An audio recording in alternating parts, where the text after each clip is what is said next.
All right, the committee will come to order. Welcome to today's unclassified open hearing on China's worldwide military expansion. I would like to welcome our witnesses, Jim Fennell, retired Navy captain, Mr. Richard Fisher, Jr. of the International Assessment and Strategy Center, and Mr. Dan Blumenthal of the American Enterprise Institute, and Ms. Patricia Kim of the Council on Foreign Relations. Thank you all for being here today. As a reminder to our members, we are and will remain in open session. This hearing will address only unclassified matters. To our guests in the audience, welcome. We appreciate your interest in today's hearing. We expect that proper decorum will be observed at all times and disruptions during today's proceedings will not be tolerated. Without objection, the chair may declare a recess at any time. In the coming months, the committee will highlight the Chinese threat to American economic and security interests. Today's hearing is dedicated to the threat posed by China's growing military capabilities and global strategy, with a focus on Beijing's efforts to modernize and expand its military as well as its ability to project power abroad. The hearing will also delve into China's predatory economic activity and use of civilian port facilities and bases to expand its military presence. For many years, the committee has warned about the threat posed by China's increasingly aggressive activities around the globe. Likewise, the Trump administration's national security strategy focuses on the threats to U.S. security posed by the emergence of an increasingly confident China as a revisionist, expansionist, and authoritarian adversary.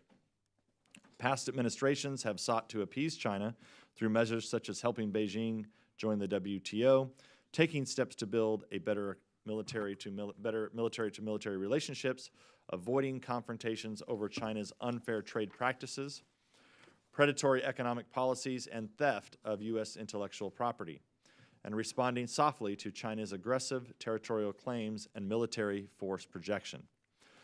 These previous attempts to appease China failed to improve our bilateral relations. In fact, China has only become emboldened and may now be the preeminent threat to American security, our economy, and our values.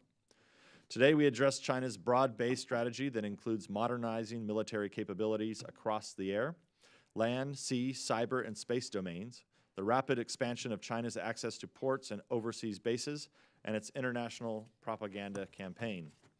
From its One Belt Road initiative to its unlawful maritime claims in the South China Sea, China is using its economic and military power to subvert international norms, undermine U.S. national security, threaten our friends and allies, and reshape the global balance of power. This open hearing is part of an ongoing committee effort focusing on China. The committee will also explore China's diverse efforts, both legal and illicit, to acquire critical national security technologies and intellectual property through cyber intrusions, espionage, export control violations, open source collection, talent recruitment, academic exchanges, and formal technology acquisitions and investments. We will also explore China's threats to U.S. government and private sector research and its attempts to undermine our global leadership role in technological innovation. As part of our ongoing efforts, we plan to explore China's broad-based technology strategy.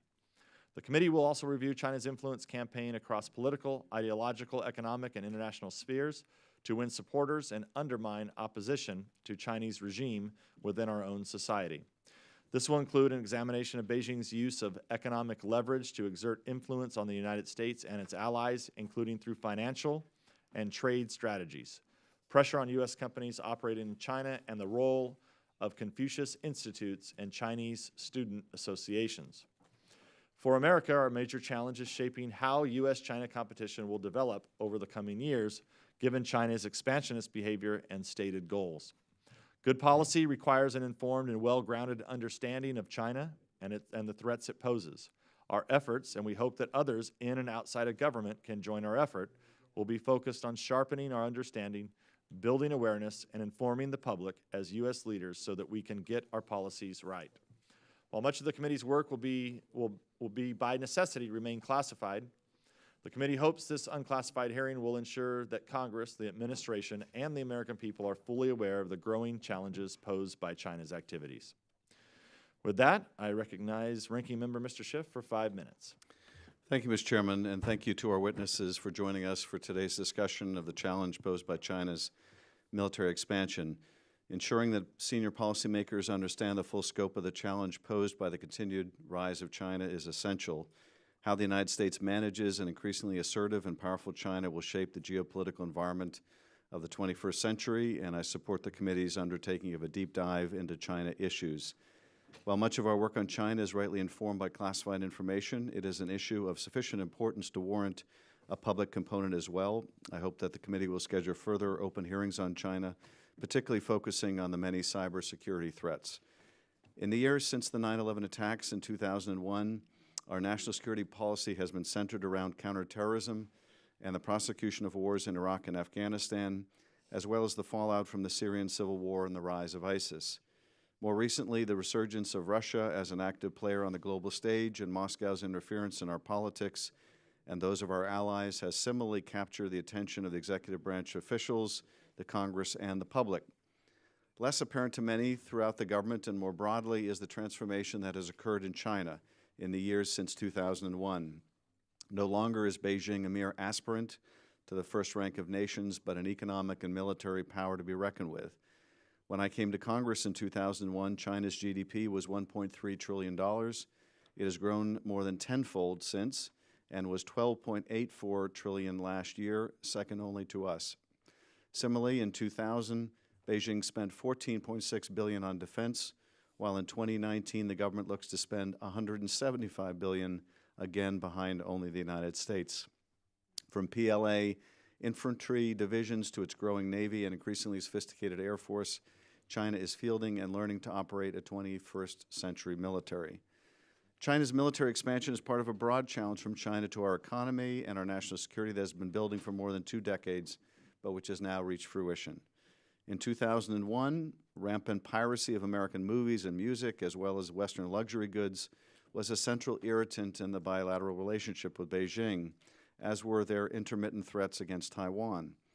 Today, our bilateral challenges include dealing with industry-leading competitors like telecom giant ZTE, which not only evaded international sanctions on North Korea and Iran, but is also considered a national security threat by our intelligence community, and confronting China's reclamation and fortification of islands in the South China Sea and its increasingly aggressive military exercises gaming out an attack on Taiwan.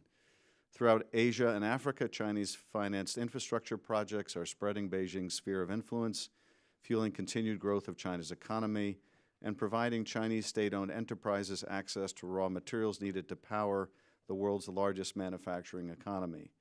Greater investment in defense and the increasingly far-flung nature of Chinese business activity have in turn been blended with intense government-promoted nationalism in China to produce a military that is increasingly capable and comfortable operating far from its home bases. The new PLA Navy base in Djibouti, Beijing's first such facility outside China, is the most visible manifestation of this new operational construct. We can invest billions in the latest equipment to counter China's growing arsenal. We can invest in billions more to train the world's best military, who are key to offsetting the PLA's numerical advantage.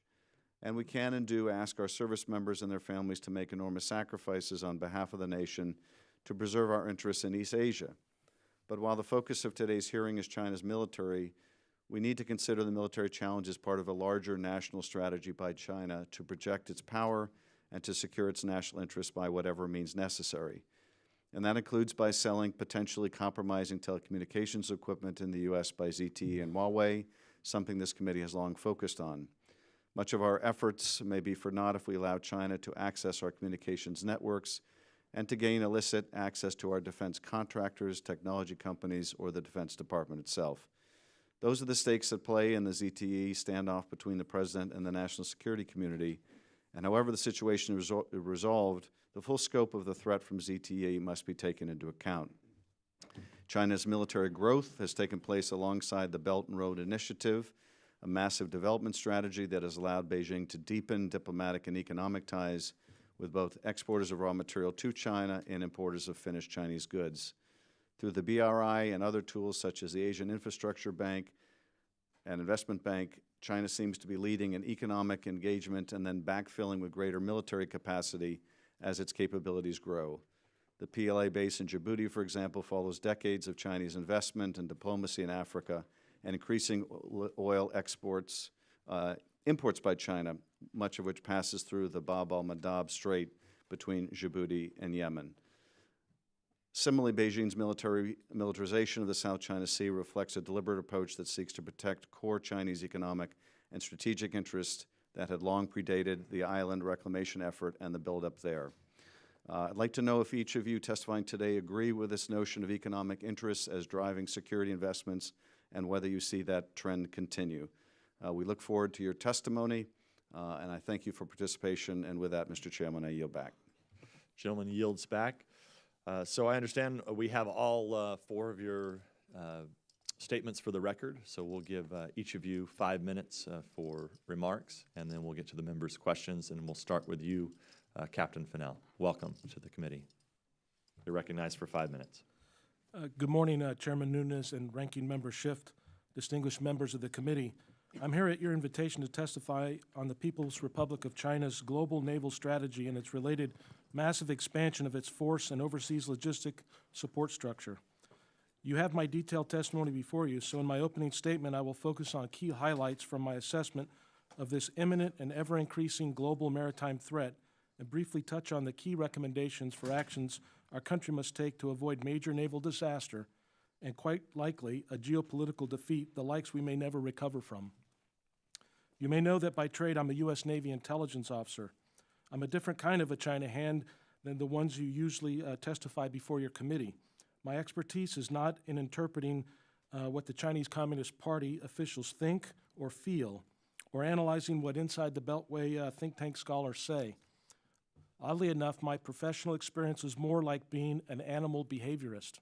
I spent the majority of my career watching what China does with its Navy, like the late Dr. Jane Goodall watched gorillas, every day observing and recording their movements. Then I analyzed their activities and projected what they do next. Because today's behavior is a far better predictor of the future PRC actions than our fine words from diplomats, think tank scholars, and Chinese Communist Party propaganda. The PRC's unilateral expansion into and through the international waters within the first island chain over the past 6 years has dramatically altered the strategic balance of power in the Indo-Asia-Pacific region. How much has it been altered? Well, Beijing now calls these waters China's blue territories. While building its modern blue water navy, the PRC has taken a wide range of destabilizing actions that pose an increasing threat to global security. These actions include aggressing the maritime security of U.S. allies, repudiating established international authorities and laws, and entrapping developing nations into debt to compel their acquiescence to PLA Navy expansion into the regions. It's not their words, but their actions and enormous expenditures that point to the PRC's expanding capability to use their maritime forces to coerce, intimidate, and use force globally, as it is already doing regionally. The detailed evidence in my testimony proves that with this massive enhanced naval capability, the PRC seeks global hegemony, not merely regional dominance. The PRC as a global hegemon stands diametrically opposed to U.S. national interests and values and those of our friends and allies. The PRC's arsenal in this campaign for supremacy includes highly coordinated economic, informational, political, and military warfare, what they call comprehensive national power. The Chinese Communist Party's expensive military expansion and strategy of coercion position the PLA, particularly its Navy, air, and missile forces, and rapidly expanding Marine Corps, as the arbiters of a new global order. But let me say it clear for the record. The Chinese Communist Party is a totalitarian regime engaged in comprehensive, protracted struggle for a regional and global supremacy. As a long-term China watcher, I've learned there is no theoretical outer limit to what the Chinese Communist Party will take, especially if they can get away with it with a minimal cost, as we've already witnessed at Scarborough Shoal in 2012 and over the past 6 years as they militarized the Spratly Islands, and that's accelerated. Their actions, and especially their spending priorities, directly contradict the oft-quoted pledge by PRC leaders of their commitment to pursue a peaceful rise, one that is in harmony with the rest of Asia and the world. In spite of having a GDP per capita on par with the Dominican Republic, PRC leaders have invested staggering amounts of national treasure into a complex of ballistic missiles, satellites, and fiber-link command centers with little utility but to destroy U.S. military forces on demand. The momentum created by the PLA Navy's rapid advances in the maritime domain threaten the rest of the world through what General Secretary Xi Jinping calls his China Dream, often referred to as the Great Rejuvenation of China. Chairman Xi's Great Rejuvenation means taking by force, if necessary, all land and sea areas and all resources the Chinese Communist Party claims China has owned since ancient times. Given this clearly articulated goal, the obvious question is, how long will the PRC wait to be rejuvenated?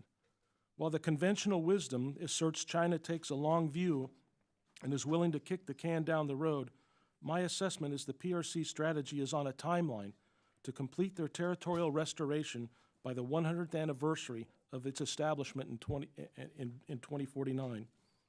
This timeline has created a window which I believe PRC leaders will be under increasing pressure to use force to achieve their strategic aims before 2049, during what I label as the decade of concern, from 2020 to 2030.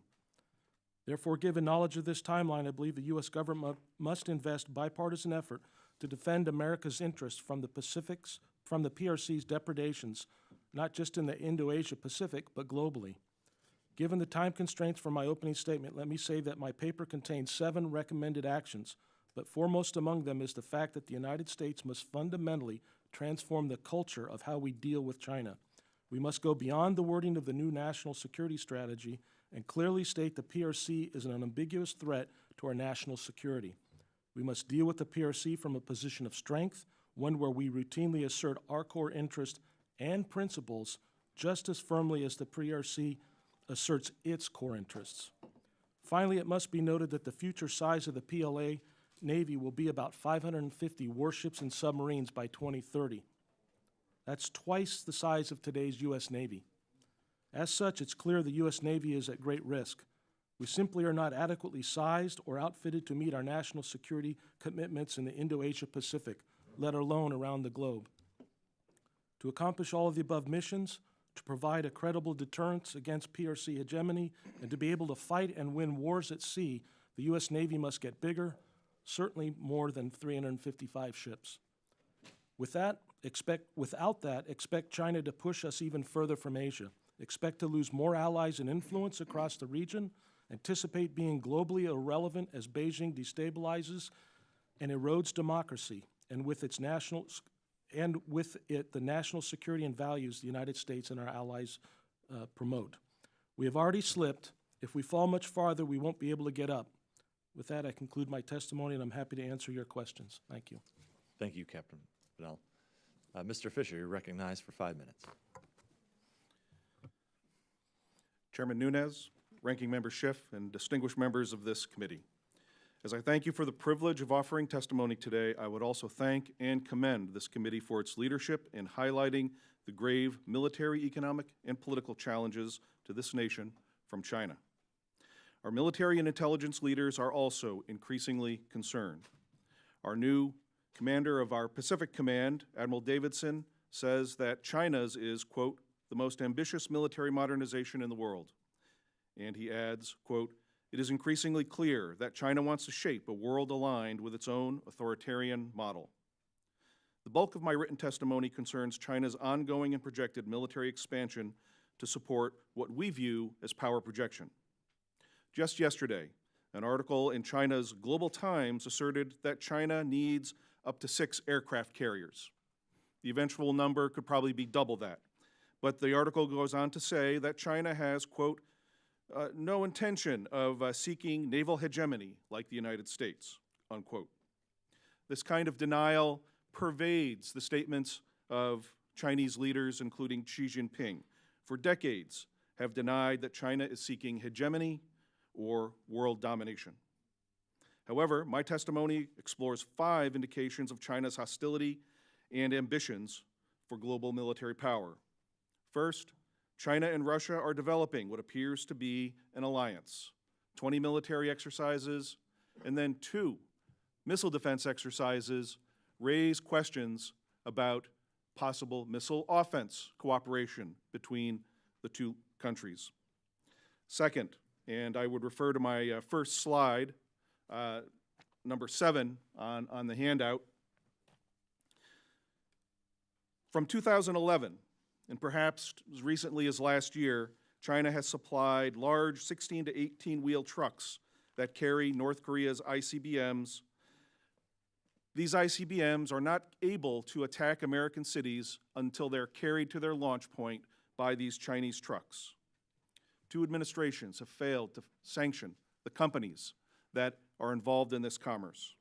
Third, China is building institutions to displace U.S. leadership, like the Shanghai Cooperation Organization, and now the $1 to $3 billion Belt and Road Initiative. Fourth, for the first half of this decade, China was encouraging Argentina to undertake a second war over the Falklands. Had that happened, China would have been the winner and ensconced itself as a power player in this hemisphere. Fifth, People's Liberation Army controlled and dual-use space program of China includes militarization of the moon so as to advance their goal of controlling the Earth-Moon system. 10 years ago, I wrote a book on how the People's Liberation Army was beginning to transition from regional dominance to seeking global reach. Most of the trends that I outlined then are valid today. First, China is assembling a power projection navy that by the 2030s may have the world's first totally nuclear-powered carrier battle group. The PLA will have an initial amphibious projection of about 12 large ships by probably as early as the early 2030s, and the PLA Marines are reforming into a force of about 100,000. By the 2030s, the PLA Air Force air mobile projection could be based on 100 to 200 large C-17 size Xi'an Y-20 heavy transports, and both their lightweight airborne forces and now medium-weight airborne projection forces are anticipated. Just as important, China has a new strategy for gaining eventual global military access called debt trap diplomacy. China may be using debt pressure right now to force Djibouti to limit U.S. military access in that strategic base. It recently gained ownership of a new large port in Sri Lanka via debt default. Vanuatu, Pakistan, Thailand, and others are vulnerable. China may have considered a debt trap for purchase of a 64 square kilometer island off of Venezuela in 2014. China's Belt and Road Initiative is spreading more and more loans and more opportunities for debt trap acquisitions. A good reason to deter a Chinese invasion of Taiwan, which could be upon us perhaps as early as the mid-2020s, is that China will turn Taiwan into a major nuclear and conventional military base. This will then trigger Chinese moves to isolate Japan, consolidate control over the South China Sea even more, project power into the Indian Ocean to isolate India. In Latin America, China will continue to exploit opportunities to cause trouble and gain military access. In conclusion, the United States has about a decade to prepare to deter a China well on its way to global power projection. We have the ability to maintain military superiority if we commit to that goal. We can organize and lead our allies to higher levels of political coordination and economic security. But the battle to hold off China starts at the Taiwan Strait, and we must ensure that freedom there survives and has a chance to inform an eventual evolution away from China's communist dictatorship. Thank you, sir. Thank you, Mr. Fisher. Mr. Blumenthal, you're recognized for 5 minutes. Thank you very much, and I'm tempted to just say I agree and stop there, but I have a few more points to add. You know, it's popular now to say that everybody got China wrong, and actually on this panel, my colleagues here did not get China wrong and have been beating the drum on this issue for over 20 years. And some people got it wrong, but the people who didn't should really be listened to going forward. And so I thank you very much, Mr. Chairman and Ranking Member, for holding this very important hearing. I'd like to make a few points, I think, that were made before, and we have to understand very carefully the goals and purposes of the Chinese Communist Party run by Chairman Xi Jinping. and from there understand what they're doing militarily to achieve those great aims. It's not enough to say that the only aim of the Chinese Communist Party is to stay in power. That, of course, is its main aim. But it's a Leninist party overseeing a continental empire that's going to sea. And that makes things very complicated for China if we decide to make it more complicated for China. A continental empire going to sea is quite significant. We may look back historically at that decision by China as akin to Germany's decision in 1870 to go to sea and challenge the UK. Hopefully it won't end up in the same conflict if we manage this competition and if we prevail effectively. The Chinese Communist Party obviously has a lot more means than it did before to build up its power, its military power and its economic power, as well as, very importantly, its political warfare and informational power, which is so key to understanding what it's doing abroad and here in the United States. And the People's Liberation Army has that role. It has the role of political warfare in coordination with other arms of the Chinese Communist Party. Political warfare meaning intervention inside the United States to put a more benign face on China, intervention in other countries to align themselves with China as well. It started with Taiwan, and Taiwan is still the main goal. So it started with Taiwan in the sense that in order for the Chinese Communist Party to coerce Taiwan into unification, it needed not only abilities to coerce Taiwan into unification, but also power projection capabilities to keep the United States at bay. And so the development of China's precision strike regime, and they're catching up to us in precision strike regime, meaning the ballistic missiles, which we, of course, are not allowed to develop ourselves because we're still the only country, it seems, that's still abiding by the INF Treaty, which should be looked at extremely carefully.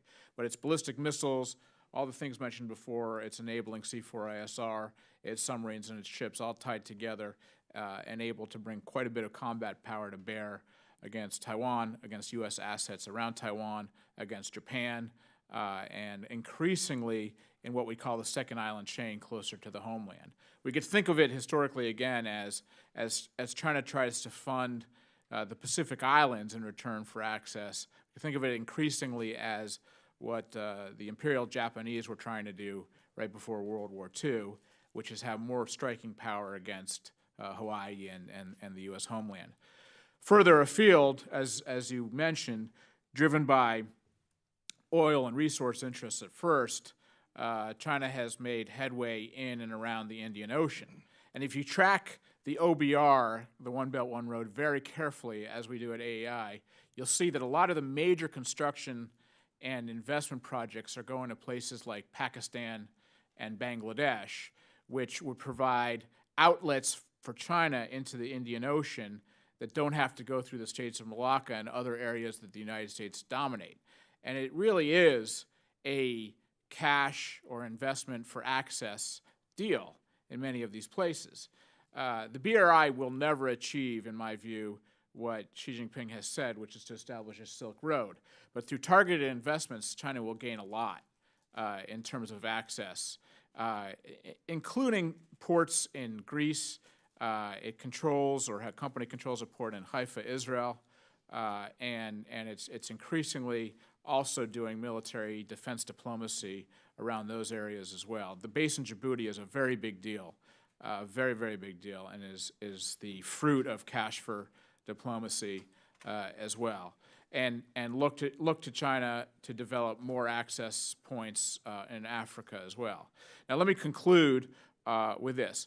The study of a competitive strategy has to also study Chinese weaknesses, because to compete effectively, we have to put our strengths against their vulnerabilities. And there are a lot of vulnerabilities.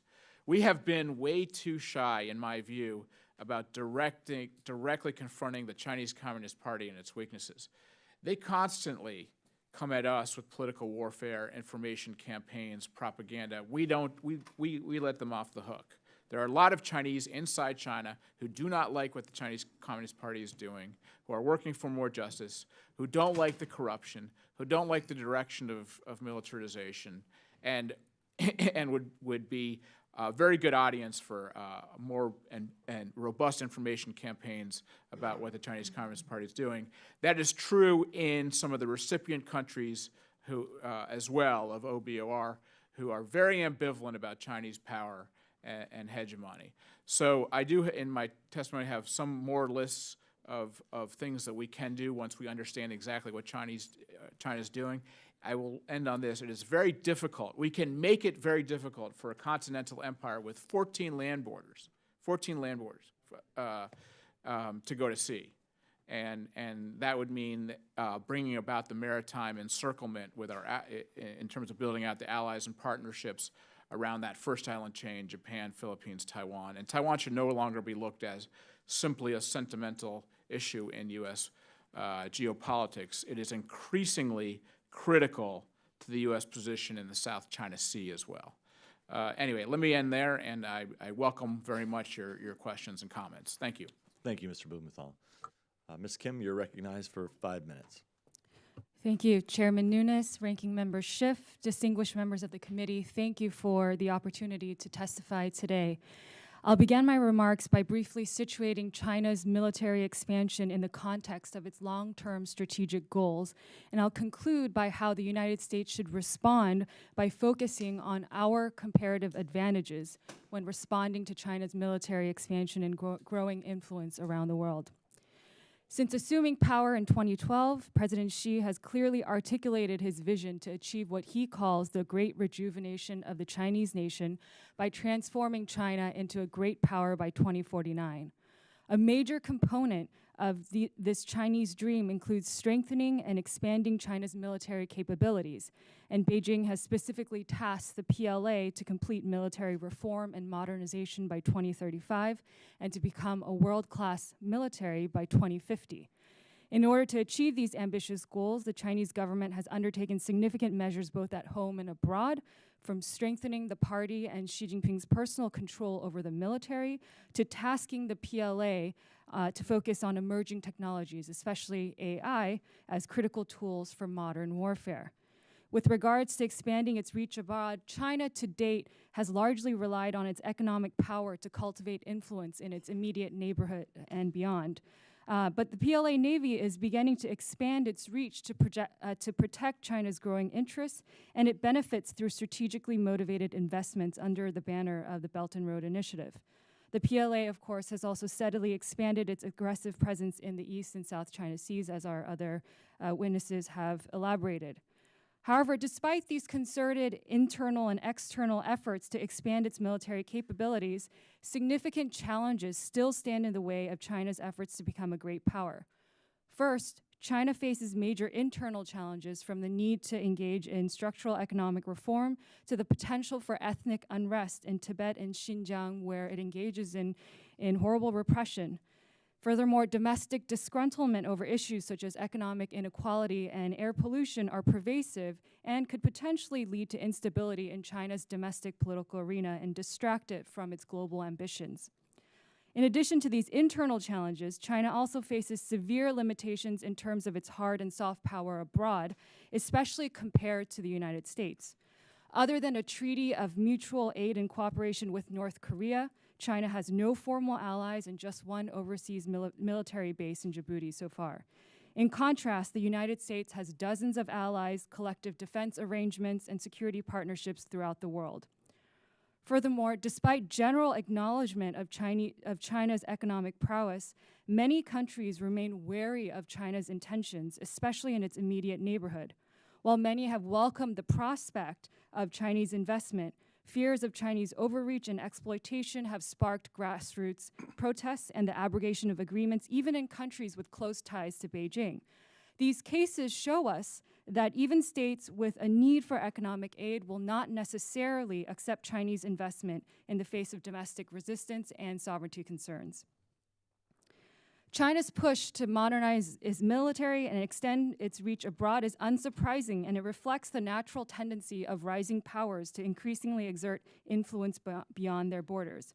As a response, the United States should work with its allies and partners to shape the environment around China to disincentivize destabilizing behavior and to encourage Beijing to use its growing power in constructive ways. To do this, Washington must first speak from a position of strength so that Beijing understands any military conflict or attempts to restrict the United States' maneuverability in East Asia will come at a great cost and will set it back in its many ambitions at home and abroad.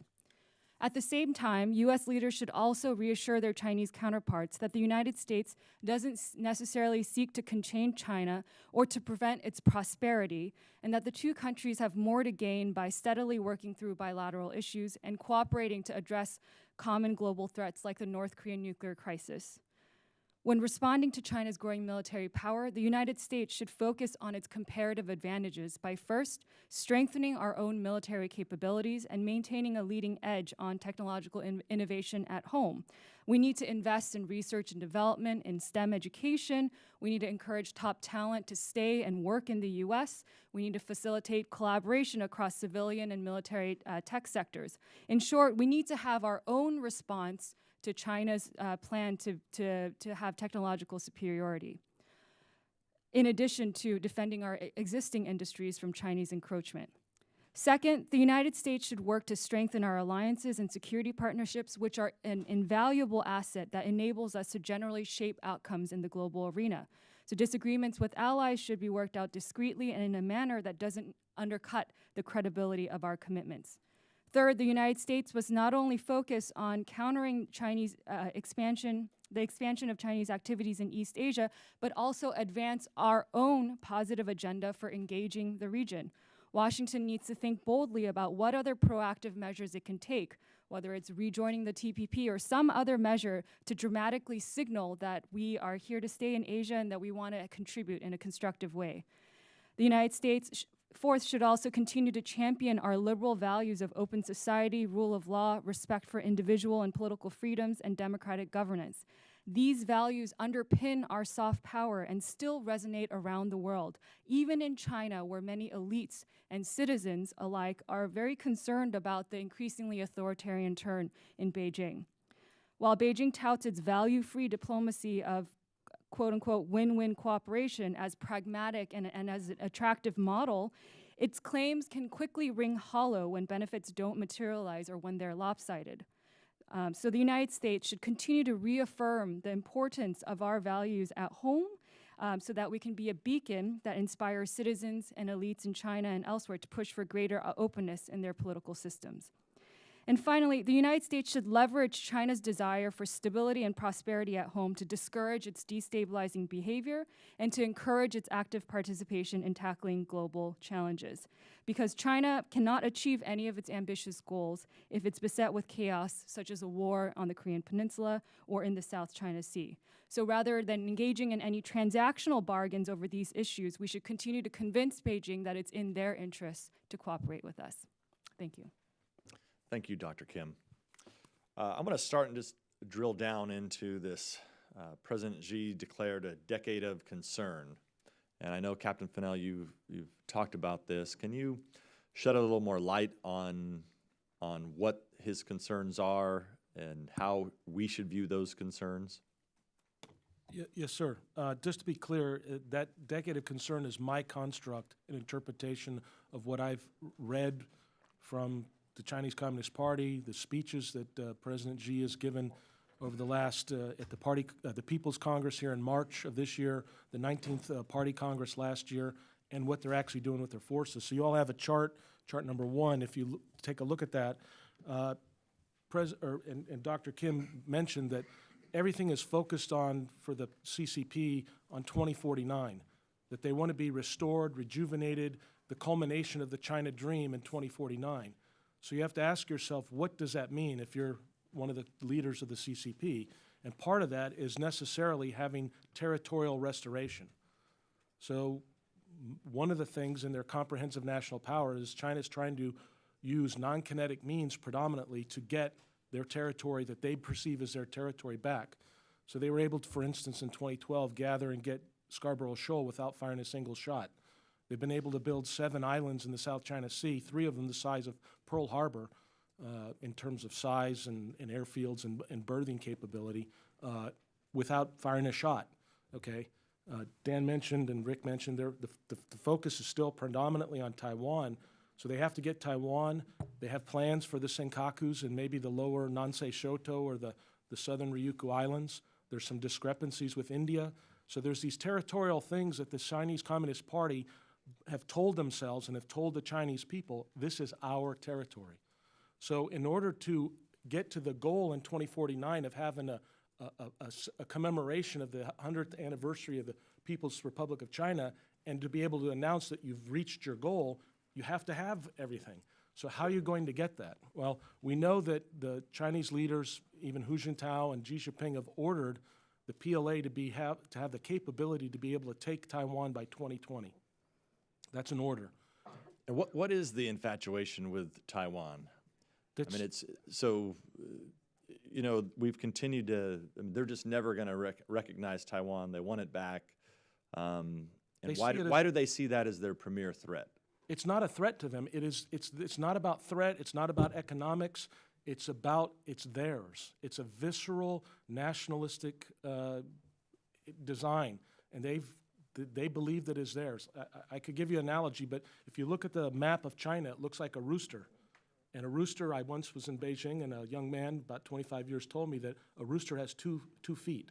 One is Hainan Island, and the other one is Taiwan. And we won't be whole, we won't be a complete nation until we have Taiwan back. So, but they have to get all their territories back, and so they would prefer not to use force. I believe that. But they've ordered their military to be ready to do it by 2020. So the question becomes, at how late of a date can you use military force and still expect the world to come to Beijing and have a party? And I think there's a template there, and it's on the graphic. It's the time period between Tiananmen Square and the Beijing Olympics. And in 1989, the world looked at what Beijing did and the Chinese Communist Party did to their people, and we were aghast. We said, that's barbaric. You're running over your people with tanks? This is not acceptable behavior in the international order. And we kind of condemned China and isolated them. Now, we weren't complete in it, and they got into WTO, and there's those other things. But as an international community, we said that's not right behavior. 19 years later, on August 8th, 2008, in Beijing, in the Bird Nest Stadium, for the opening ceremony of the Olympics. Everybody remember that ceremony with the drums? It was a huge ceremony. It was fantastic. And up in the top in the ice air-conditioned skyboxes were 9 members of the Standing Committee of the Politburo, led by Hu Jintao. And they were all in their Mao suits, and they were cool, and they were calm, and they were collected. And there was 80,000 people in that stadium, and it was 95-degree Fahrenheit, 95% humidity. And who did they see down in those seats? One guy they saw had his jacket off, had big sweat stains under his armpit, President of the United States. So in their minds, they know that we have a short attention span, and there was leaders of the world less than 19 years later, after condemning them at Tiananmen, were willing to come and watch the opening ceremony. So if you just take 20 years as an example, and you back it up from 2050, 2049, you come to 2030, which is about probably the outer edge of when they can use military force and still expect the world to come to Beijing in 2049 and celebrate the great restoration and great rejuvenation.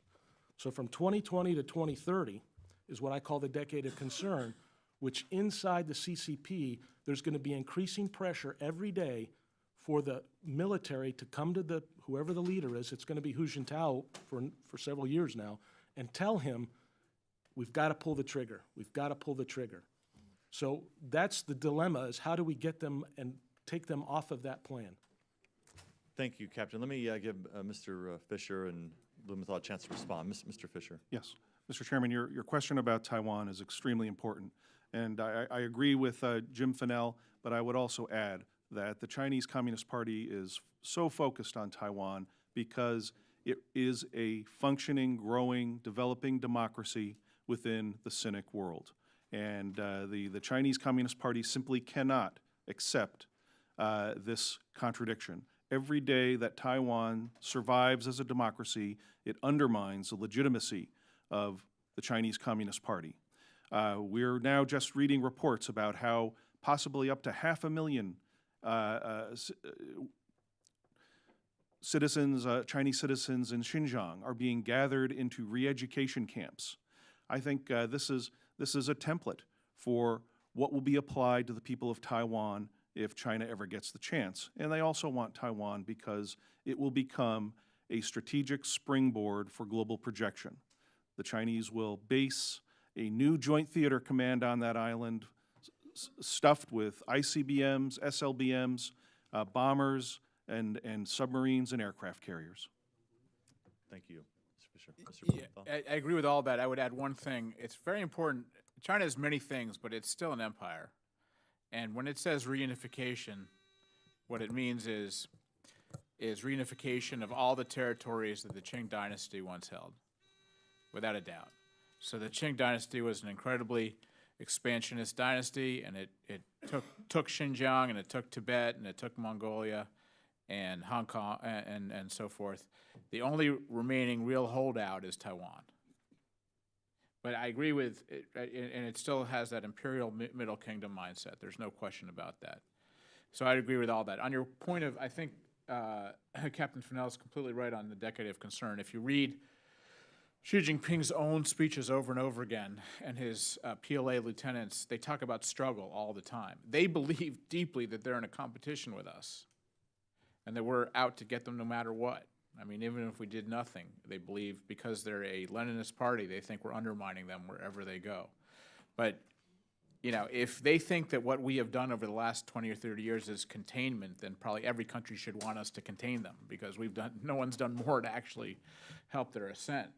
But that, you know, so the decade of struggle, Dr. Kim mentioned some of the struggles besides the geopolitical ones.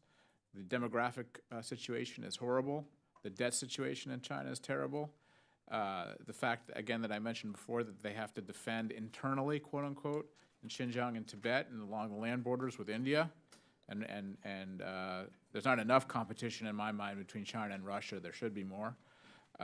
So it's very difficult, as I said, for a continental power. They're still growing, but they're growing slower than they were before, to devote so many resources also to maritime expansionism. And therein lays our competitive strategy. Thank you, Mr. Blumenthal. Dr. Kim, you have anything to add on this? Yes, so Chairman Nunes, you asked, why is Taiwan such an important issue? It's part of China. The CCP sees it as its unfinished legacy from the Civil War. So in 1949, when the Civil War ended, the KMT basically escaped to Taiwan, and the CCP saw that as the final piece that they needed to incorporate into the mainland to finish the Civil War. Now that's been set aside for many years. The language and the rhetoric and the capabilities vis-a-vis Taiwan have all increased over time. But I do want to note that the United States has historically maintained a robust relationship with Taiwan through the Taiwan Relations Act, and we've managed to deter China from using or trying to take over the island so far. And I think, we're going to have to increase the diplomatic and security relationship we have with Taiwan. But at the same time, I would say our mantra should be do more, but do it quietly. Because again, this is a visceral issue. And so Chinese leaders, when things are publicized, they feel the need to react, because if not, they're going to get criticized at home. So I would say doing more, but doing it quietly is probably the smarter way to go. Thank you, Dr. Kim. Thank you to all of you for answering the questions. I'll turn now to Mr. Schiff and recognize him for 5 minutes. Thank you, Mr. Chairman. Dr. Kim, I want to ask you about the relationship between China and North Korea, and in particular, what role you think China will play in the upcoming discussions between the U.S. and North Korea. I'm assuming that they're going forward. There was a meeting between Kim Jong-un and Xi. It had the appearance of something hastily arranged after the U.S. summit had been announced. Mm-hmm. Was this China's effort to get ahead of the United States, or was this North Korea's effort to perhaps play China off against the United States? I'm sure that China would welcome denuclearization, but not welcome reunification. Mm-hmm. So what role do you think China will play in this? Will they be constructive? Will they be... will there be a limit to how much engagement they really want to see between North Korea and the United States? What light can you shed on those issues? Sure. Well, thank you for the question. So let me start by saying that U.S.-China cooperation on North Korea over the last year has been a relatively bright spot in the relationship. Beijing's willingness to cooperate so far on increasingly stronger North Korean sanctions over the last year was critical for pressuring North Korea, given China's outsized economic relationship with the country. Now, China was willing to go along with this maximum pressure campaign after years of dragging its feet because it saw North Korea's provocative behavior in 2017 as undermining its interest in stability in the region and opening the possibility of war on its doorstep. So it's important to note that China's #1 priority on the peninsula is stability, not denuclearization. So our goals are slightly misaligned there. And Beijing went along with this pressure campaign because it was preferable to war.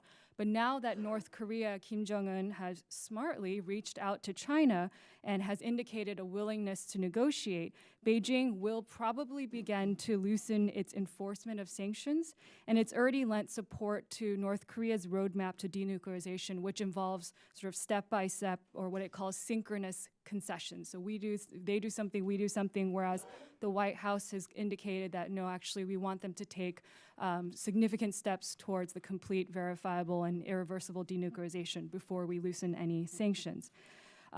China, I think, has been very wary about the rapid pace of diplomacy between the United States, North Korea, and South Korea, and I think that's why we saw Xi Jinping sort of embrace Kim Jong-un, despite the fact that it's pretty well known that that Xi does not like Kim, and he's been very frustrated by Kim's willingness to defy him. Just yesterday, President Xi hosted a North Korean delegation that came to China to learn about Chinese economic reform. And this is exactly the direction that China wants North Korea to go in. It wants North Korea to become sort of a mini China, a stable, authoritarian government with close ties to Beijing.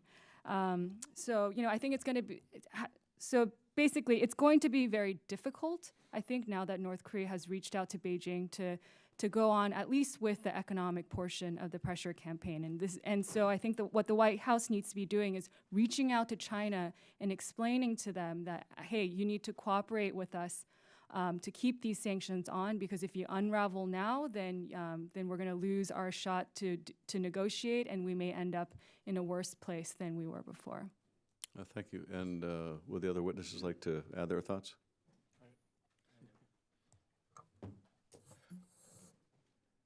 Mr. Ranking Member, it's a very good question, and one of my first jobs when I got to DOD in 2001 was dealing with the China angle of the second nuclear crisis with North Korea. And so we've seen a lot of these patterns before. And the CCP acted in this way in the last year in terms of being a bit more forthright, and I don't want to exaggerate it, a bit more forthright in enforcing certain sanctions, very leaky, but certain sanctions, because they were frankly afraid of war. For the first time, the Chinese were afraid of what the U.S. might do. But ever since the announcement of the summit, some of that fear is going away, and you're already seeing reports of increased North Korean activity in China. So the sanctions are breaking as we speak. You're seeing more hard currency among North Koreans in China, and we're seeing much more of an alignment between Xi Jinping and Kim Jong-un. And that's very troubling because the two things that brought Kim Jong-un to the table to begin with were real fears, both that this sanctions regime and this pressure regime and the military pressure he was under scared him, as well as for the first time he saw China cooperating a little bit more than they used to. But China does not have our interests in mind. They benefit greatly from North Koreans' attempts to break the alliance with South Korea and Japan. And though they don't want war on the peninsula, we don't have a convergence of interest with China. They would be happy for North Korea to get us into a long-term negotiation with the North Koreans, not just about denuclearizing North Korea, but when the North Koreans say peninsular denuclearization, what they mean is they're not happy and satisfied with the fact that we've taken our tactical nuclear weapons off of South Korea. They want to talk to us about our extended deterrence guarantee to South Korea. They want to get us into a long-term nuclear arms control reduction, meaning our arsenal, and China would support that. Thank you. Congressman Schiff, I would like to offer something of a competitive assessment.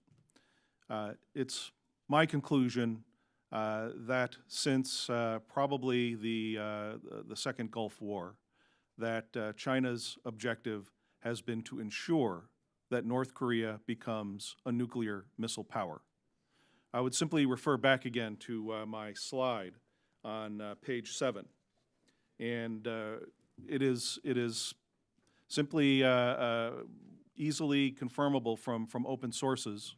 In fact, I was monitoring this the day that the tells were revealed that the missiles that North Korea has developed and now tested, at least 2 ICBMs, the Hwasong-14 and Hwasong-15, cannot accomplish their missions without being carried to their launch positions by vehicles made in China, very sophisticated vehicles, 16 and 18-wheel vehicles made by the China Aerospace Science and Industry Corporation. These vehicles are not made in North Korea. They were all transferred. It's to me sort of like a Cuban Missile Crisis in which Castro keeps the missiles. This is very provocative, and on top of it, the Chinese are helping the North Koreans to transition to their own assembled tells. There's a joint venture near the town of Tokjung in which the Chinese company Sinotruk exports parts, and all manner of trucks are made in North Korea, including the tells on the bottom of my slide. So they may not in the future require the CASIC tells that are very sophisticated and require intimate knowledge of the missiles that North Korea has in order to make them. So the tells will now in the future be built in North Korea thanks to Chinese technology. I view this as very provocative, but it's also consistent with China's export of missile and missile transport technology to Pakistan and many other kinds of indirect transfers to Iran as well.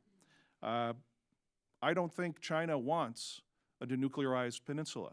They want North Korea to have the nukes. They, of course, want the Americans to be denuclearized on that peninsula, which we are, and eventually for us to leave.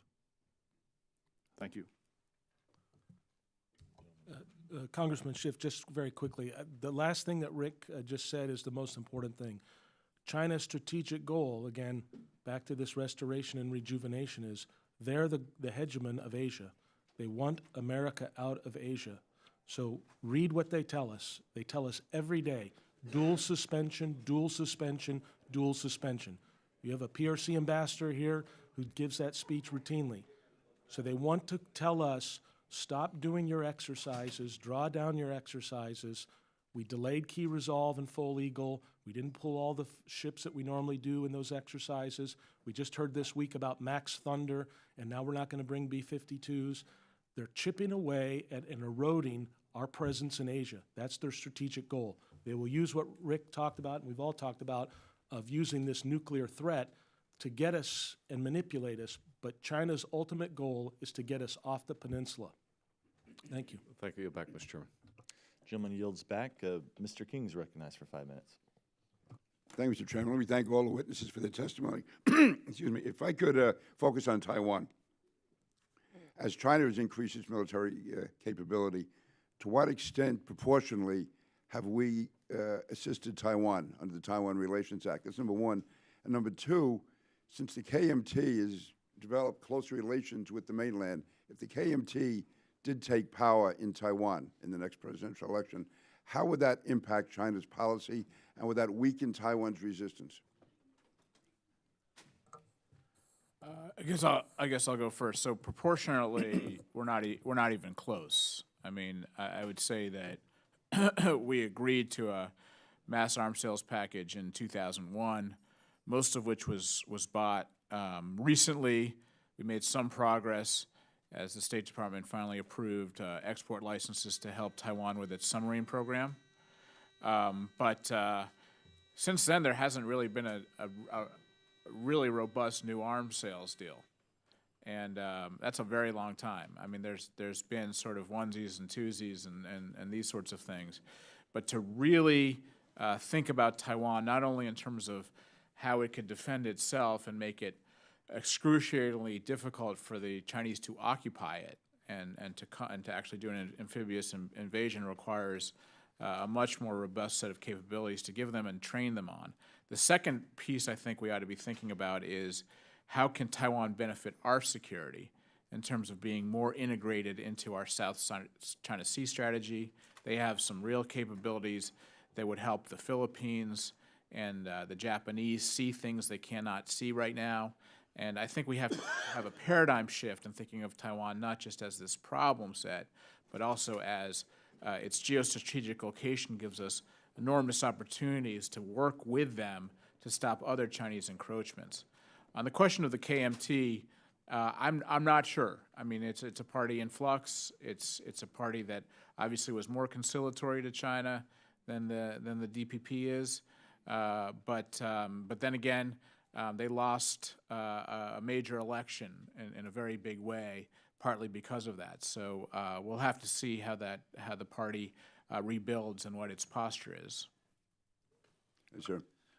Congressman, I would simply offer that the United States has lost so many opportunities to even the score on the Taiwan Strait and to strengthen deterrence that we are now sliding toward a war possibly as early as the middle of the next decade because we're not defending our own interest in Taiwan being strong enough and prepared enough to deter that war. For the last year and a half, the Chinese have been steadily increasing a campaign of new intimidation, basically flying bombers, and now bombers and fighters and intelligence gathering aircraft to gather all the trons and hear all the reactions. This has been going on for a year and a half. There's been some noise from Taipei that they'd like to buy some tankers, a small number of aerial refueling tankers. This is something that we should have offered a long time ago. And if those tankers were in the Taiwan inventory today, then the Taiwanese fighters could follow the bombers and also respond to intimidation of recent intimidation by China of declaring new air transport routes over the Taiwan Strait. This is very destabilizing because it allows the PLA Air Force to develop surprise tactics by taking advantage of these civilian aircraft routes. We want Taiwan to figure out the difference between friend and foe with airplanes, not surface-to-air missiles. And tankers can give those fighters more endurance and also allow the Taiwanese to defend fighters that fly closer to the midline of the Taiwan Strait. That's just one example. But Taiwan, the PLA has the capability today to put enough troops on Taiwan if they can take ports and if they can take airfields. They have thousands of barges that ply the rivers of China, many of which were used to build the islands in the South China Sea. To respond, Taiwan needs probably thousands, maybe 10,000 very cheap cruise missiles that can sink these barges if China decides to mobilize them after they've completed the current reforms and strategy reforms that are underway. But in general, yes, I agree with everything that Dan Blumenthal has said, very well put. As for the Kuomintang, it's a party in deep crisis and transition, and we will just have to wait and see what choices they make. Thank you. Thank you. Congressman King, a few points. First of all, we need to learn from history, and we have a credibility problem with our allies in the region. And we had that when we don't stand up and support our things that we have on paper, the Taiwan Relations Act. And we in 2012 lost huge credibility when we stood by and watched Scarborough Shoal get gobbled up with a treaty ally. We have commitments to Taiwan, but I would tell you that we're not supporting them like the other two speakers have just mentioned. I have been to Taiwan over 20 years many times. I've been on their submarines. I once served, or twice served, on the oldest ships in the U.S. Navy. They were over 50 years old, USS Kitty Hawk and USS Blue Ridge. The people that are serving in the Taiwan Navy today are serving on some submarines, these Guppy-class submarines, that are over 70 years old. Okay? So if we say that they're our friends and our allies, yet we're not helping them to acquire the submarines that they need to defend themselves, I don't see how we square the say-do mismatch. In terms of military activity, I would recommend the committee read from Project 2049, a book just published by Mr. Ian Eason called The Chinese Invasion Threat, Taiwan's Defense and American Strategy in Asia. It's a very, probably the most important unclassified work right now that talks about where Taiwan is and where America is in terms of the military defense capabilities.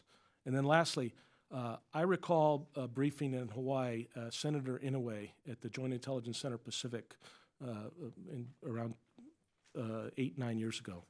And he asked us a question after we had given this classified briefing on China's military capabilities. And he asked us how many, and I think it was 2010, how many congressional delegations from the United States had gone to China, the PRC, and how many had gone to Taiwan in 2011 and 2010. And the answer was about 30 to 35 to the PRC and about less than a handful to Taiwan, okay? We have a credibility problem if we say Taiwan is our friend, but we don't send congressional delegates there, we don't send flag officers there and general officers there, and we don't maybe think about pulling in ships for occasional port calls. We don't need to rub it in their face. I agree with Dr. Kim on that. But we're America, and we have commitments to our friends and allies, and there should be no reason why the People's Republic of China can tell us what we can and cannot do when we go to that island, even if they think it's a red line. And the Kuomintang? I think that, you know, what the people of Taiwan do is their business, and I have no concerns about who gets elected, because the simple fact of the matter is, every day there are more people born on that live on that island that were born on that island that have an association with the mainland of China. Now, there's going to be this long cultural association, but it's very clear to me, in my limited studies of this, is that the people of Taiwan see themselves as Taiwan. Now, you can say, is that a nation? Is that a culture? Is that a society? You know, there's a lot of different ways to look at it, but it's very clear that the people of Taiwan see themselves as Taiwan.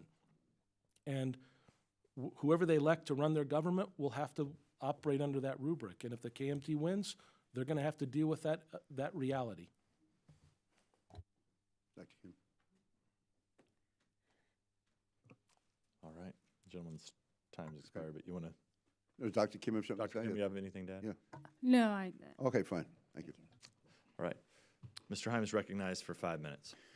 Thank you, Mr. Chairman. I was going to ask about cybersecurity, but we've kept this at a very kind of macro level, and so I want to explore a topic I didn't think I was going to want to explore, and that's a more strategic take on this. I've found this morning fascinating, but unbalanced. Whenever I analyze anything, I like to do the classic SWOT analysis: strengths, weaknesses, opportunities, and threats. We've spent a lot of time this morning on China's threats and strengths, and almost no time on the opportunities and weaknesses. Dr. Kim mentioned some of the weaknesses that we all know: a very precarious financial economic situation, the need to grow at unsustainable rates to keep their politics intact, a demographic problem that some demographers say is not solvable.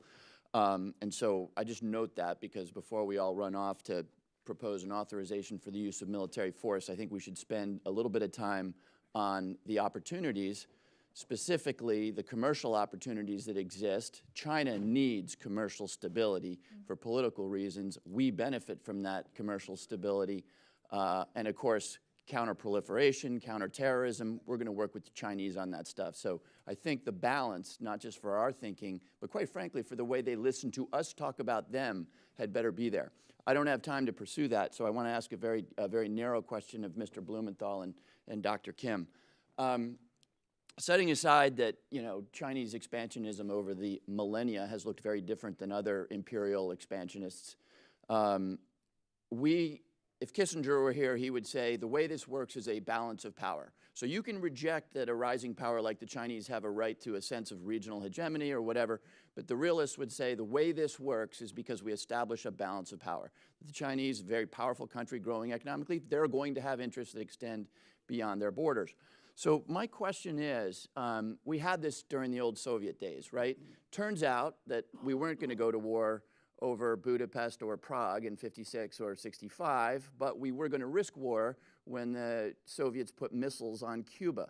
So my question to both of you is, and it's going to have to be brief on a big topic, what is that balance with China? What are the red lines that we either go to war over or risk going to war over? Because we've painted a very dark picture about their capabilities and intentions this morning. So in whatever dimension you want to focus on, big trucks, somebody was talking about the Earth-Moon systems, in whatever dimension you want to talk about, where are the red lines that we risk war with China because they have violated classic balance of power considerations? Let me start with you, Mr. Blumenthal, and let me just make sure we have time for Dr. King to answer Dr. Kim to answer as well.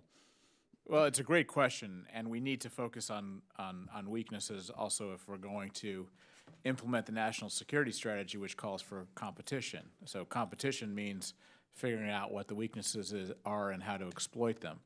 And Dr. Kim mentioned a few, and I think I mentioned a few. The biggest weakness inherent in China is that there are 1.2 billion people, and they're run by that are increasingly sophisticated and increasingly westernized, if you like, but they're run by this calcified Leninist party that has undertaken a crackdown, the likes of which they haven't seen since before Tiananmen Square. That's the biggest weakness.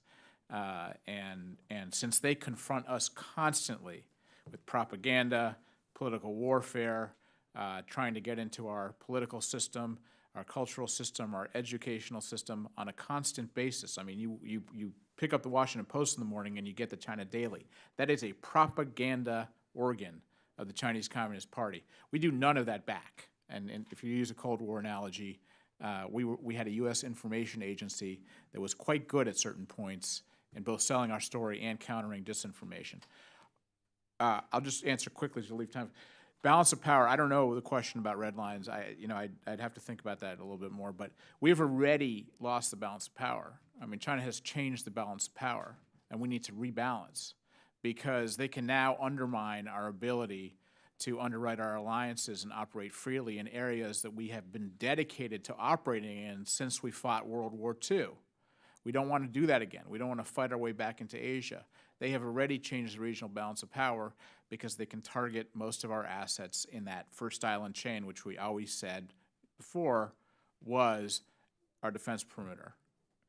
And it was what we were going to hold no matter what. Yeah, I would acknowledge that, but I asked a specific question because it's really important. Yeah, we don't, certainly the executive, and we don't get to operate at that level of abstraction. We need to know what is Hungary in 1956 that we let go by, and what is Cuba in 1963, which we don't go by? Because you said lots of scary stuff, and the question is, which of those scary stuff you said should we really put, at risk our people to stop? But anyway, we don't have time for that. Okay. I can answer your question for, afterwards. Okay, thank you. Yeah, Dr. Kim, I'm really interested in, again, lots Red of scary lines. stuff this morning. What is the overstep? What's the difference with China between what we didn't do in Hungary and what we did do in Cuba in 1963?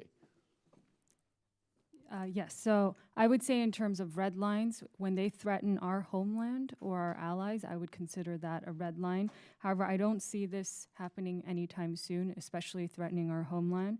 Another red line we could think about is freedom of navigation. So for the United States, the ability to sail and fly around the world is very important. And so this is, this is something that we need to continue to enforce. And, the panel or the witnesses here have talked about how China is starting to militarize the South China Sea.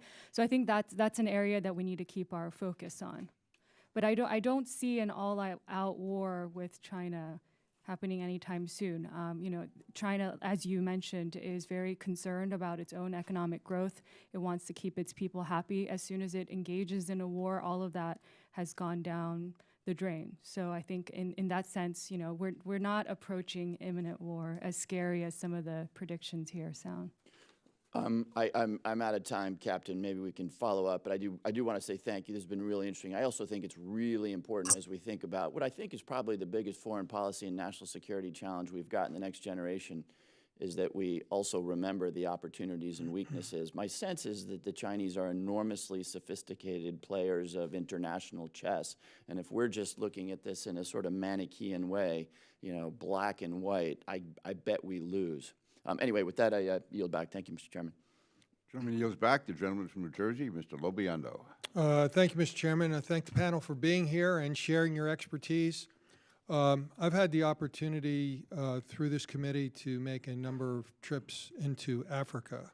And one of the things that I think, well, there are many things that are particularly troublesome and worrisome, but it appears to be the Chinese are making a very prolonged and dedicated attempt to corner rare earth minerals. Should we be worried about this? What are the implications of this, and what should we do? Who wants to start off?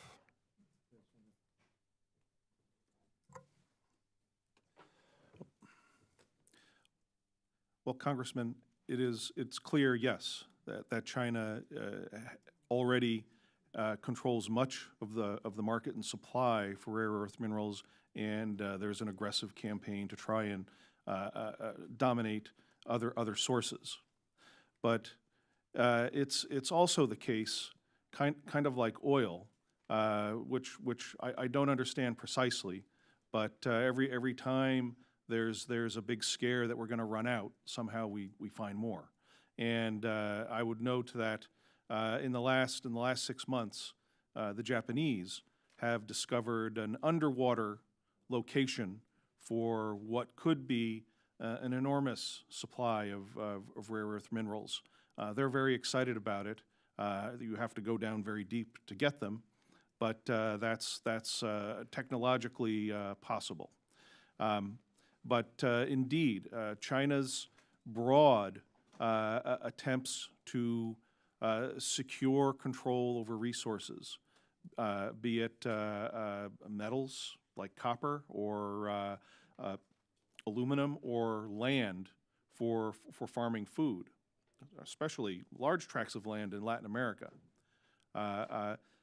These are aspects of China's global projection that we should be monitoring as closely as we can as well. Thank you. Captain? Congressman, I would just add on that in my paper, there's a section on China's investments in African nations, and one of them is in Namibia. And the Chinese investment in Namibia and the places they're trying to go to this point of their seeking a kind of a mercantilistic approach towards rare earth minerals. And so we need to be concerned about exactly how they're trying to capture the market, if you will. I'm not an expert in that, but what I would say is I talked to associates down in Australia that have the same concerns. The Japanese are also very concerned. So I think it's a legitimate issue. Then you probably need some real experts in to give you more detail on it. So with what we're hearing about China's initiative and projections over a very long period of time, I don't know what the total price tag is on this for China, but it's got to be enormous, probably into the trillions. Is their economy going to be able to sustain this with the other things they need to do? No, and particularly not if we get more competitive, meaning that I think that the way this competition ends well for us is China has to spend more money on internal security and on its socioeconomic problems and less on military expansionism, because they're taking a hit in terms of their global growth. And the reason that they can press ahead on all fronts right now on both continental investments and keeping the Uyghurs and the Tibetans and their own people under their crackdown, and expand out in the maritime areas, is because they haven't faced a counterforce yet. But our grand strategy should be to force them to choose. You know, do you want this massive maritime expansionism at the cost of internal security? And I think working closely with allies and being a little bit more forward-leaning and confronting the CCP itself, I think we would be able to do that over time. Do you feel our allies share our concerns? It's a mixed bag. Japan, absolutely. Taiwan, yes. India, increasingly so, although extremely complicated, because to the Congressman's point, they're benefiting economically, as are a lot of other people. We're trying. I know Secretary Mattis is extremely focused on building out relationships with Vietnam, Indonesia, and India. But those are going to be long-term. It's a long-term strategy on the United States' part, because a lot of these countries are still very tied into the Chinese economy, and certainly don't want to align. They're very committed to non-alignment. So it's a mixed bag, but I think it's generally moving in the right direction. My time has expired. Thank you, Mr. Chairman. Gentleman yields back, Ms. Sewell. Thank you, Mr. Chairman. And I want to thank our witnesses. Very interesting discussion today. I think that there's no question that our national security interests are increasingly tied to the Asia Pacific.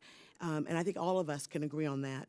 But when we discuss our national security in the region, that discussion cannot focus exclusively on military might. I think that the reality is that our national security is also tied to our economic relationships and trade partnerships in Asia. I'm a strong believer that multilateral economic trade creates a more peaceful and stable world. When fewer people live in poverty, and when our trade partners flourish, and when our economic success stimulates the economic success of other nations, I believe that the United States is safer and stronger. That shared success and security depends upon strong and robust trade relations, not unilateral economic decisions or strong-arming our partners. As you know, the Trump administration has made many controversial trade decisions, many of which I believe have weakened America's ability to check China's growing influence in the Pacific region. There is a global consensus that China has been a bad actor when it comes to trade. They flooded the global market with subsidized steel, and they've continuously stolen American IP, intellectual property. But instead of joining together with our allies to apply pressure on China, it seems that this administration has decided to act unilaterally. And I believe that the tariffs that we've currently imposed really expose us to Chinese retaliation.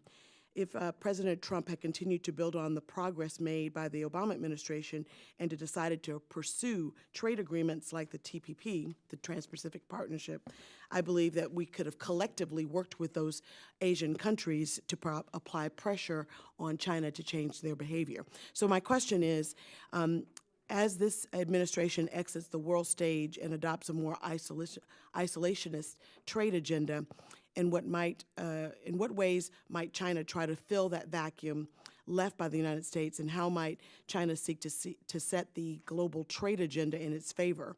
And how will that have implications on our national security? I'll start with Ms. Kim, but I really want to know your thoughts, all of your thoughts about the ability to apply pressure economically on the United States and how that will hurt our national security. Ms. Kim. Sure. Thank you, Congresswoman, for your excellent points. And I just want to mention that China has its proactive agenda in the region. It's BRI, the Belt and Road Initiative, while the United States currently doesn't have any signature program there. And I would mention that, you know, the TPP could have been something. It's a trade agreement that covered 40% of world trade.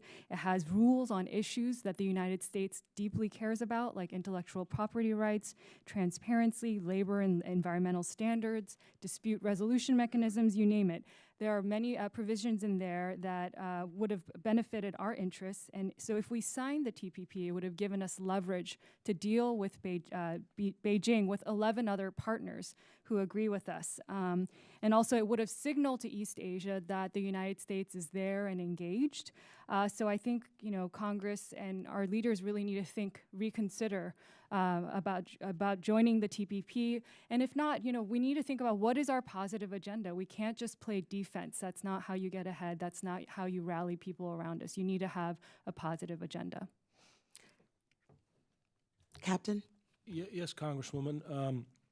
I would say that, despite the assertion that, it's all about the military because of the nature of this hearing, you're exactly right. I mean, it's a comprehensive national power. That's the way the Chinese are playing this. So we've mentioned strategic communications and information warfare, psychological warfare, but there is an economic component. And I live in Europe now for the last 3 years, and I see Chinese trains are reported every day arriving into Brussels, London, you name a capital across the European continent, and it's full of announcements of the first Chinese train bringing Chinese goods.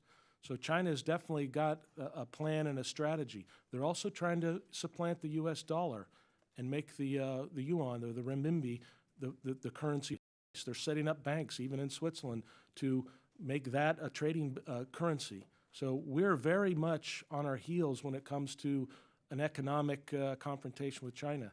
Can I also ask, I know I'm running out of time, I wanted to make sure Mr. Fisher had an opportunity to speak as well as Mr. Blumenthal. And I guess my question for you all is the second part of my question, which was this trade war and whether or not the retaliation, how that will play an effect on our national security. Thank you, Congresswoman. Thank you, Congresswoman. I'm of an open mind. I hope that the Trump administration gets the attention of the Chinese government and that they seriously address some of their very aggressive and punitive trade practices. I would also suggest that this committee consider reviving an institution that during the Cold War provided great protection for the democracies, for NATO and the United States. The former Coordinating Committee on Export Control, or COCOM. There's very much a need for a coordinated allied effort to stop the flow of high technologies to China. China has, as one of its highest policies, something called civil-military integration. The Chinese government, the Communist Party, wants everybody in the civilian sector to do whatever they can, hand over whatever technology knowledge they have to the People's Liberation Army to fuel its expansion and modernization.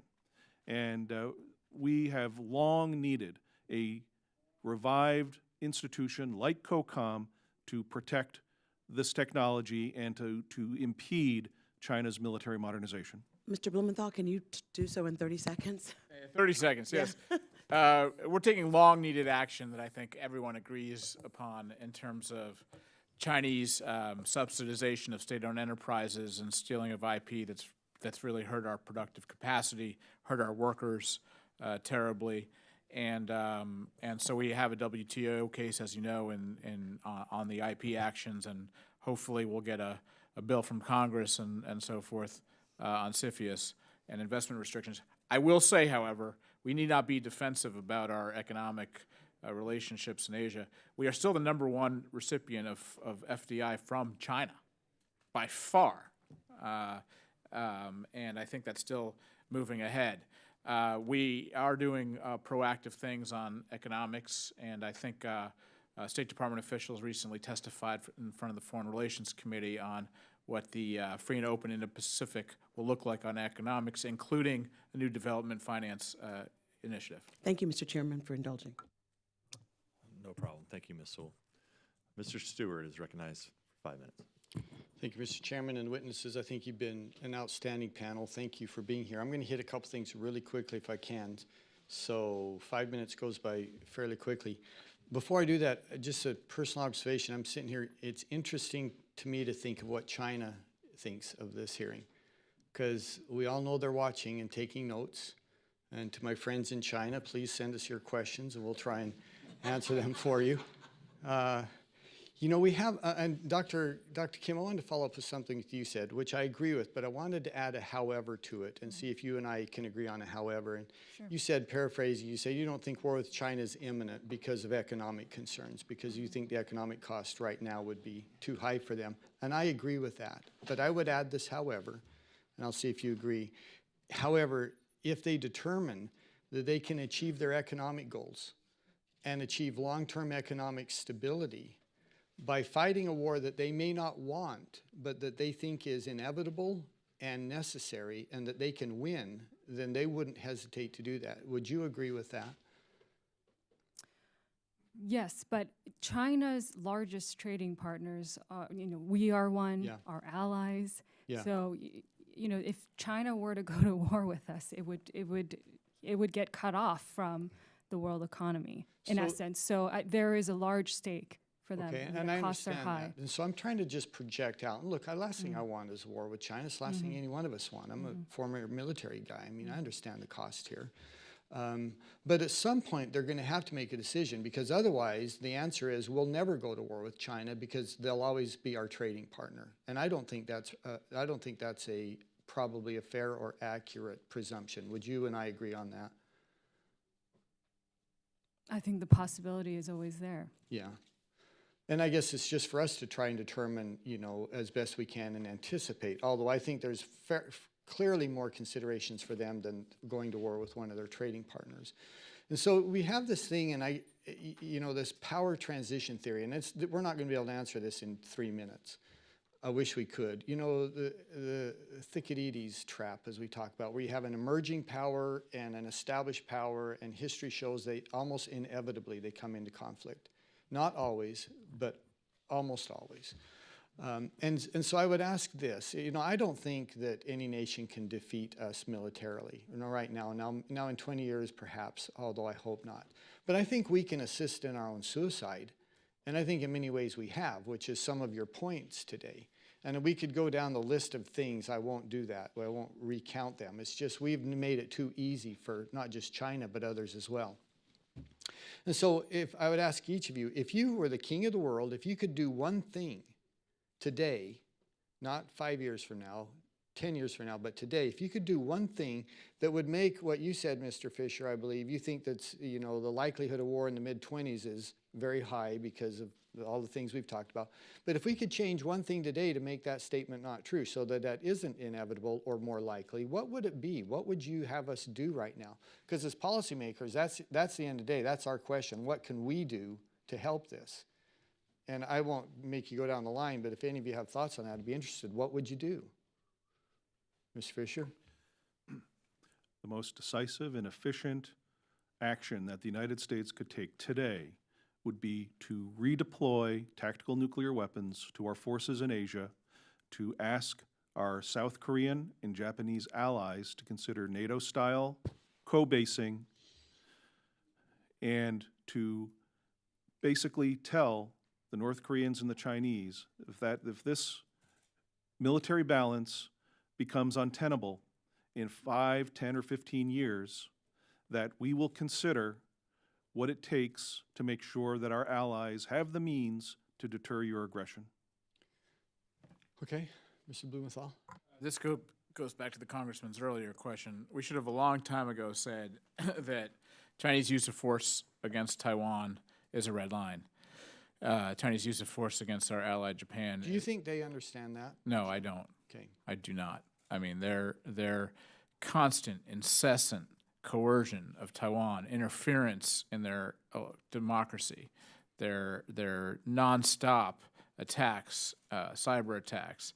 They don't understand that, and maybe the reason they don't understand that is because I'm not sure that we have ourselves believe that. No, we've been incredibly ambiguous about it. Yeah. And if we were serious about defending Taiwan, there are all sorts of things that we would do right now. Okay, thank you. And I don't mean to accelerate, but my time's up. Do either of the other witnesses, do you have thoughts for what you would do today?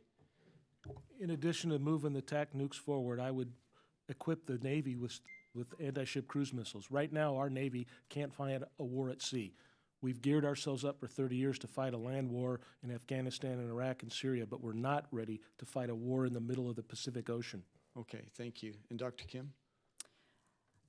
I would emphasize that it's important to strengthen our military capabilities and to maintain a leading edge in terms of technology, as I mentioned in my opening remarks. I also believe that we need to give China a stake in this bilateral relationship. If we just alienate it, then it has no reason not to seek conflict with us. And so I think we need to make it clear to them that there are differences, but that we would benefit by working together. Well, certainly, I think we all agree with that, so thank you all. Chairman, I yield back.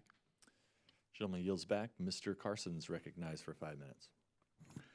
Thank you, Chairman. I'd like to ask about counter space activities, understanding that much of the information is classified, so I'll try to keep it high level. There has been some discussion in the U.S. about how to respond to an attack on a satellite. These are questions like whether this would be an act of war and whether we would respond in kind by destroying a satellite, or if it would warrant an attack on a terrestrial, possibly manned target. Do you have any insights into how the Chinese view this dilemma? And what does their view tell us about their changing reliance on Chinese-operated space assets, both military and commercial? Congressman, at a time of general hostilities, one of the first actions that the PLA will take will be to attack broadly American space assets or the space assets of our allies. They have an arsenal of ground-based laser weapons. They have multiple types of ground-based interceptors. I anticipate that in the future they will have air-launched anti-satellite missiles and sea-launched anti-satellite missiles. And that's just the beginning. What the Chinese are going to be putting into space will be even more robust. Their academic engineering literature talks about space-based bombing platforms. In 2013, their most active Laser Weapon Development Institute published a paper that you can download on the internet about how to build a 5-ton chemical laser-armed combat satellite. And since the beginning of the manned Chinese space program in 1999, it has been also dual use. All of the Shenzhou missions have had some military component. In 2007, there was a near interception of the International Space Station that went totally, there was absolutely no response, even though there were Russians and Americans on board the International Space Station at that time.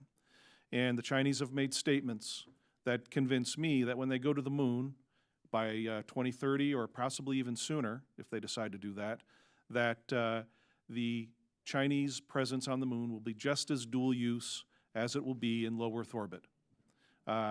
We simply have to adopt a posture that deters them.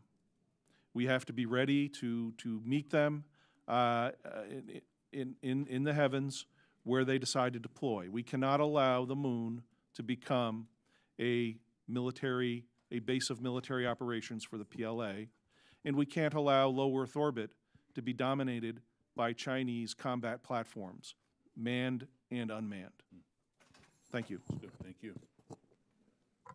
Mr. Chairman, I yield back. Gentleman yields back. Mr. Swalwell.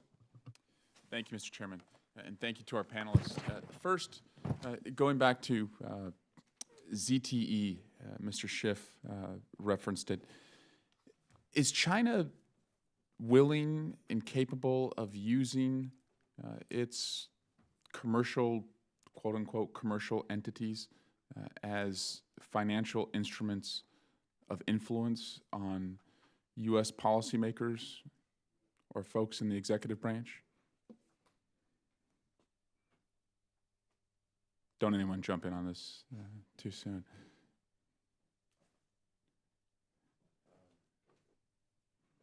I'm sorry, Congressman. It's a bit far from what I was asked to testify about, and I mean, I apologize that I don't have a direct answer for you. Okay. Has anyone seen this before from China? I don't know that much about the specific case of ZTE and or about the company, but the party.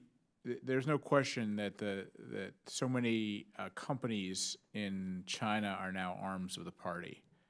ZTE would be one of those. Is that right? I'm assuming so, but I had more in mind even say Alibaba, which tried so hard to stay out of the party's financing arm, but Jack Ma has made so many compromises recently. And Huawei would also be similar, right? Yeah, I think Huawei is well known as a PLA, started by a PLA officer. But Well, let me ask you this: in the last election, we saw a foreign adversary aggressively seek to influence the outcome. Is China capable of running a similar interference campaign as Russia in the United States? I think we should look extremely carefully at Chinese influence campaigns. They're very different, and I think all of us testified to that effect. Mr. Fisher, yes or no? What do you think? Well, there's a history of it, Congressman. I would strongly suggest that you review the unfortunate history of the Clinton administration and its attempts to dodge and not dodge Chinese influence attempts. And Captain Fennell? Yeah, I can't speak to anything specifically about ZTE, but I will tell you my impression from following China and being involved with the China watching community, that the Chinese influence campaign's been going on for 20 or 30 or 40 years. We have been influenced, maybe not in a personal presidential person, which I think you're trying to get after, but we as an institution, our government has been influenced. Our academic institutions have been influenced. I think you're right. People can't get access to be researchers if they say anything bad about China, so they don't say anything bad. And Dr. Kim, and I'll come back to you, Captain Fennell, in a second. Do you believe that China is capable of doing in our democracy what Russia did, which is kind of a full-scale weaponization of social media, hacking of, a antagonist's campaign emails, and then wide dissemination to try and get the outcome they want? Can China do that here? I can imagine that they do have the capabilities. I think, Congressman, you would know more than me if they did indeed carry out such things. Well, let me ask then, and I'll start with you, Dr. Kim, and then we can go back down the panel. What has stopped them, and should we assume that in future elections they'll stay off of democracy's playing field? Sure. Well, let me start by saying that I believe the Chinese don't necessarily work the same way the Russians do. They're less concerned about directly disrupting our democracy than making sure that no one criticizes them and tries to interfere in their authoritarian system at home. So the ideal world from Beijing's point of view is a world in which every country's internal politics, so anything that goes on within its borders is no one else's business. That's what China wants. That's what they've been pushing for in the UN and elsewhere.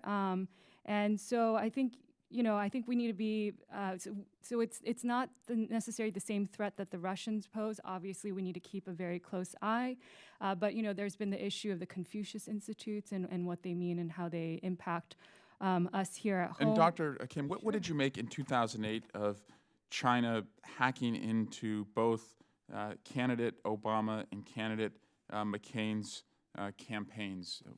How would you evaluate that based on what you just told us? Actually, I am not knowledgeable on that, so I wouldn't Captain be able to Fennell? comment. Thanks, Dr. Kim. What's the question? In 2008, the Chinese hacked into both Republican candidate John McCain and Democratic candidate Barack Obama's campaigns. What did you make of that as far as their willingness to involve themselves in our elections? That's a first heard for me, one, and two, it doesn't surprise me. Okay. Anyone else? Yeah, I mean, I think they're going to do things differently than the Russians do, certainly by collecting a lot of information through cyber. And it wasn't just those two campaigns, obviously. It was Secretary Gates's computer.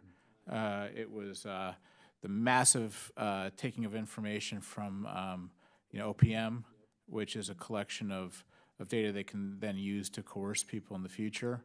But there's an active measures political warfare campaign going on, as Jim Fennell said, for 20, 30 years to influence the policy-making community. And I just don't have that much information about politicians directly. Thank you, and I yield back. Gentleman yields back. Mr. Castro is recognized. Thank you, Chairman. I've been critical of many of the moves that China has made. I'm co-chair of the U.S.-Japan Caucus, co-chair of the U.S.-ASEAN Caucus, so critical of their actions in the South China Sea, for example, and other things that they've done. And you know, as we're thinking about these issues, I think you are often confronted with the question, what should be your posture? What is your posture towards China? And I think mine is that they should be allowed to compete but not cheat. And how do we draw that distinction, at least for each of you, and I'll start with Dr. Kim, how do we draw that distinction between allowing this nation to compete, because we do a lot of trade with them already, other nations obviously do a lot of trade, but keep them from cheating in different ways? Congressman, do you have a certain sector that you have in mind when you ask this question? Or? I guess if you all want to pick one, you know, whether any of the economic sectors, but not just economically, militarily also. One of you guys spoke about the debt trap, for example, in different nations, right? Is that an example? And that's why I asked the question, where do we draw that line, right?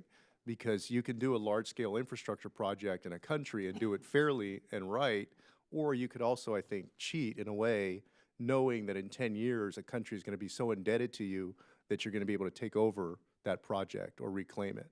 So I guess I'm trying to figure out, how do we draw those lines? Well, I would say with BRI projects, we frankly we don't have the capacity to match China dollar for dollar in all of the projects that it's investing in. So one bare minimum thing the United States can do is provide technical assistance to countries that are considering BRI projects. So helping them think through the negotiations, the standards that they're going to set, the terms that they're going to set for these investments. So that's sort of one bare minimum thing we could be doing. In terms of cheating here in the U.S., you know, there's been a lot of concern about whether CFIUS has the capacity to overview all of the different Chinese investments that are going on or the mergers. So I think modernizing CFIUS, giving it greater oversight and capacity is very important. But at the same time, I know there are concerns from businesses, you know, what does this mean? Is this going to slow things down? So I think there needs to be a careful calibration of how we approach Chinese businesses in the U.S. Thank you. Gentlemen? Sure. Yes, Congressman Castro, very good question. I appreciate it.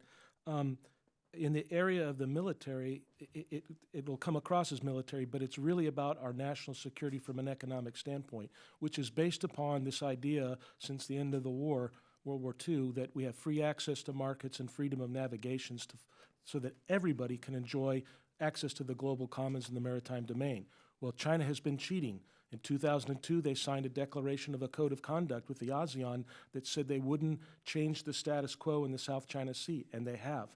In 2016, the Permanent Court of Arbitration said that their claim of the 9-dash line was absurd and illegal, and yet China has flaunted that and ignored it and built these islands and militarized the islands. So this is an area where we need to be able to stamp in and do more than just fawn ops. We need to take a stand in our own national security interests, because if we don't have free access to markets and freedom of navigation, then our economy cannot run. I guess let me ask you all this. RCEP, right? A competing agreement to TPP. Is that fair? Yeah, it's fair, but it's not competing. It's not a real free trade agreement. It's a political agreement. China's never going to open up its markets, you know, and to access the way we and others do free trade agreements. But on your point about cheating, I think the Section 301 action has a lot of potential, because that's something we identified as clear cheating, intellectual property theft and forced trade transfer, and Congress working together with the administration on investment restrictions for Chinese companies that have benefited from cheating is one way. The other thing that I would personally go after is China's mass subsidization of its state-owned enterprises, which means our businesses can't compete on a level playing field. And again, one way to do that is to pick a couple of the worst offenders, the worst beneficiaries of Chinese subsidies, and work with the Europeans and other big markets to say they're not allowed to do business inside our economies. And what they want more than, I mean, our economy is still, for them, the most important consumer economy in the world, and then match that with Europe, and you have basically what's driving Chinese growth. Well, I guess let me ask you, I mean, how much can we actually extract that practice from the country, right? It's a communist country. They're using basically state resources to empower these companies to grow them, make them large. Unless you change the form of government, how much can you extract those policies? Well, your point is an excellent one. The only thing we can do besides jawbone in terms of changing is deny access to the worst offenders in the most important market for them. Congressman, I would suggest that there be far more attention to the concept of reciprocity in dealing with China, especially economically. Innovation in China has been driven for nearly 40 years by China's massive access to the American student market. We've trained generations of Chinese engineers who are now building and modernizing their military. I've written about some of them. I would suggest that we recognize this fact and use it to ensure that our students, both with and without quotation marks, have access to the top Chinese technical universities that are completely integrated into the modernization of the PLA. Most Chinese technical universities are part of the Chinese research and development complex. And we should be having students deployed there broadly. Thank you. Thank you. Thank you, Chairman. Gentleman yields back. Mr. Heck is recognized for 5 minutes. Thank you, Mr. Chairman. So it seems like we've got agreement on an awful lot here. We agree that that it is important that we maintain our leading edge technology-wise with respect to national security. There's agreement that China has significantly increased its investment in its military and military technology.